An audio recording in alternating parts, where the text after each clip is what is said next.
About 2 weeks later, the young man got out of jail, walked down the center aisle of the church, went to the center seat in the pulpit, and sat down in the middle of our service. The church was not incorporated, and the property was deeded to two of the trustees of the church.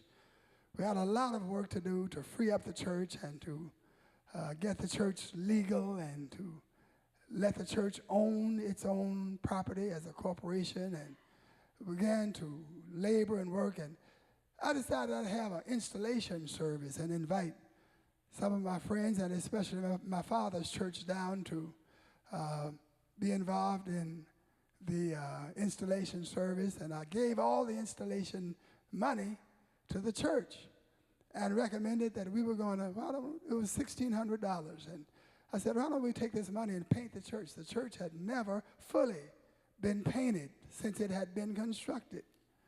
And so they thought it was a pretty good idea. And so we had $1,600 to come in. The paint job cost $1,500. Some of y'all went by that little church on Adams today. How many of you went by the church? You know the steeple up on the top?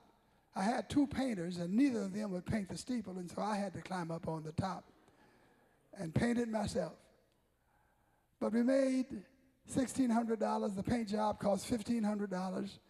My assistant pastor at that time, Elder Marion Green, the greatest assistant pastor who's ever walked the face of the earth,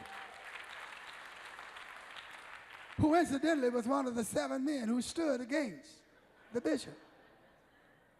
But a couple of weeks later, a month later, he came by the house, the apartment, and he said, now tell me, what are you trying to do? I began to tell him we're trying to incorporate the church. We're trying to make sure that the property is in ownership of the corporation. We're trying to prepare to do effective work for the Lord, trying to update the life of the church and win souls for Jesus Christ and do a good work. After we talked for a while, he looked me in the eye and he said, I'm with you. And from that day forward, for the next 40 years, he never gave me a moment's trouble or difficulty and was solidly with me in the work of the Lord.